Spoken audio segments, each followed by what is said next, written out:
जय श्री राम जय राम जय जय राम। श्री राम चरितमानस में श्री राम कथा आगे की। राम रूप अरु सिय छवि देखे, नर नारिन पर हरि निमेषे। सोच ही सकल कहत सकुचाही, विदिशन विनय करहि मन माही। श्री रामचंद्र जी का रूप और सीता जी की छवि देखकर स्त्री पुरुषों ने पलक मारना छोड़ दिया। सब एकटक उन्हीं को देखने लगे। सभी अपने मन में सोचते हैं पर कहते सकुचाते हैं। मन ही मन वे विधाता से विनय करते हैं। हरो विधि बेगी जनक जड़ताई, मति हमार असी देहि सुहाई। हे विधाता, जनक जी की मुड्डता को शीघ्र हर लीजिए और हमारी ही ऐसी सुंदर बुद्धि उन्हें दीजिए कि जिससे बिना ही विचार किए राजा अपना प्रण छोड़कर सीता जी का विवाह राम जी से कर दे। संसार उन्हें भला कहेगा, क्योंकि यह बात सब किसी को अच्छी लगती है। हट करने से अंत में भी हृदय जलेगा। सब लोग इसी लालसा में मग्न हो रहे हैं कि जानकी जी के योग्य वर तो यही सांवला ही है। तब राजा जनक ने बंदीजनों बाठों को बुलाया। वे विरदावली वंश की कीर्ति गाते हुए चले आए। राजा ने कहा, जाकर मेरा प्रण सबसे कहो। भाट चले। उनके हृदय में कम आनंद न था। बाठों ने श्रेष्ठ वचन कहा, हे पृथ्वी की पालना करने वाले सब राजागण, सुनिए। हम अपनी भुजा उठाकर जनक जी का विशाल प्रण कहते हैं। राजाओं की भुजाओं का बल चंद्रमा है, शिव जी का धनुष राहु है। वह भारी है, कठोर है, यह सबको विदित है।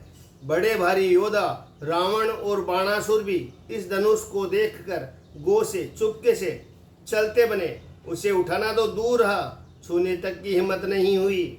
उसी शिव जी के कठोर धनुष को आज इस राज समाज में जो भी तोड़ेगा, तीनों लोकों की विजय के साथ ही उसको जानकी जी बिना किसी विचार के हठ पूर्वक वर्णन करेगी।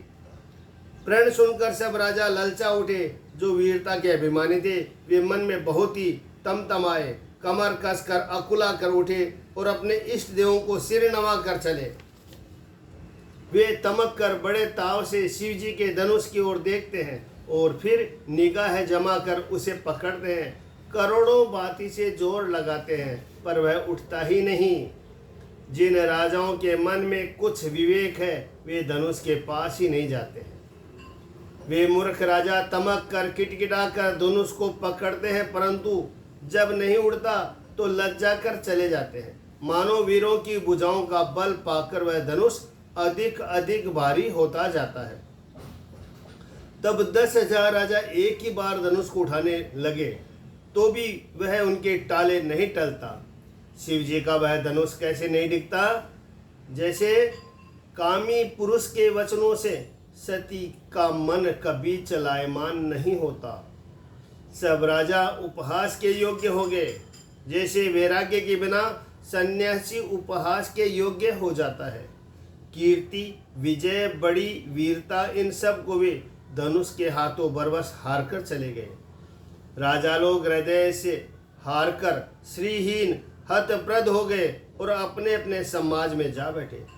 राजाओं को असफल देखकर जनक अकुला उठे और ऐसे वचन बोले जो मानो क्रोध से सने हुए थे। मैंने जो प्रण ठाना था उसे सुनकर द्वीप के अनेकों राजा आए। देव धनुज धरी मनुज शरीरा, विपुल वीर आए रणधीरा।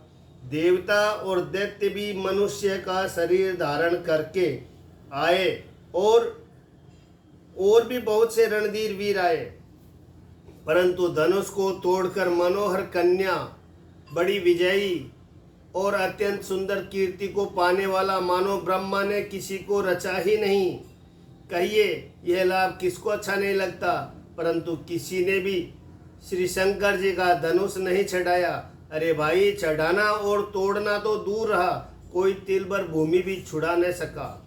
अब कोई वीरता का अभिमानी नाराज न हो। मैंने जान लिया पृथ्वी वीरों से खाली हो गई है। अब आशा छोड़कर अपने अपने घर जाओ। ब्रह्मा ने सीता का विवाह लिखा ही नहीं। सुकृत जाय जो पनु पर हरहूँ, कुंवर को आरि रहूँ का करऊँ। जो जन त्यों बिनु बट बुवि भाई, तो पनु करी होते हूँ न साई। यदि प्रण छोड़ता हूँ तो पुण्य जाता है, इसीलिए क्या करूँ, कन्या कुंवारी ही रहे। यदि मैं जानता कि पृथ्वी वीरों से शून्य है तो प्रण करके उपहास का पात्र न बनता।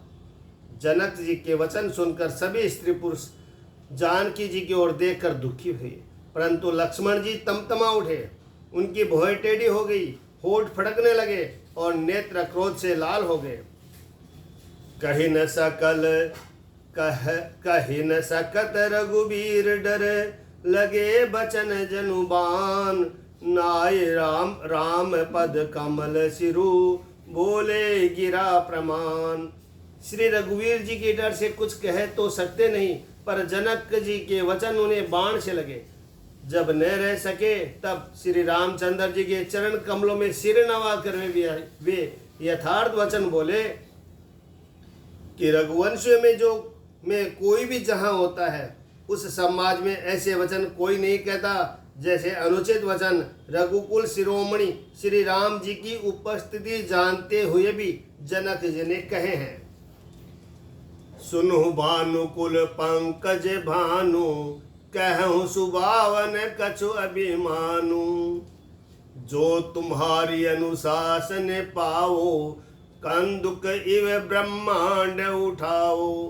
हे सूर्य कुल रूपी कमल के सूर्य, सुनिए, मैं स्वभाव से ही कहता हूँ, कुछ अभिमान करके नहीं। यदि आपकी आज्ञा पाऊँ तो मैं ब्रह्मांड को गेंद की तरह उठा लूँ और उसे कच्चे घड़े की तरह फोड़ डालूं।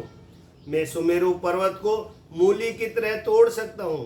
हे भगवान, आपके प्रताप की महिमा से यह बेचारा पुराना धनुष तो कौन चीज है।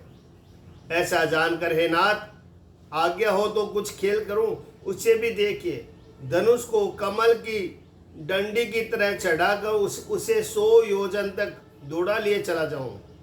हे नाथ, आपके प्रताप के बल से धनुष को कुकुर मुत्ते बरसाती छत्ते की तरह तोड़ दूं।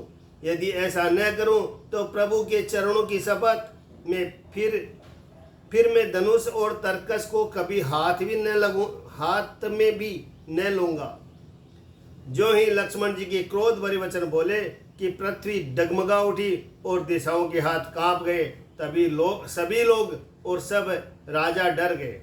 सीता जी के हृदय में हर्ष हुआ और जनक जी सकुचा गए। गुरु रघुपति सब मुनि मन माही, मुदित भये पुनि पुनि पुल काही।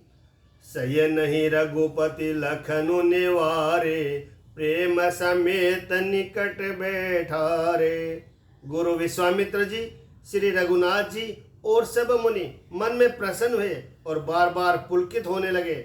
श्री रामचंद्र जी ने इशारे से लक्ष्मण को मना किया और प्रेम सहित अपने पास बैठा लिया। विश्वामित्र जी शुभ समय जानकर अत्यंत प्रेम भरी वाणी से बोले कि उठहु राम बजहु भव चापा, मेटहु तात जनक परितापा। हे राम उठो, शिव जी का धनुष तोड़ो और हे तात जनक का संताप मिटाओ। सुनि गुरु बचन चरण सिरुनावा, हरसु विषादन कछूर आवा। ठाटे भय उठी सहज सुबाए, ठवन जुबा मृग राजुल जाए। गुरु जी के वचन सुनकर श्री राम जी ने चरणों में सिर नवाया। उनके मन में न हर्ष हुआ न विषाद, और वे अपने एड़ी खड़े होने की शान से जवान सिंह को भी लज्जाते हुए सहज स्वभाव से ही उठ खड़े हुए और मंच रूपी उद्याचल पर रघुनाथ जी रूपी बाल सूर्य का उदय होते ही सब संत रूपी कमल खिल उठे और नेत्र रूपी भोरे हर्षित हो गए। जय श्री राम।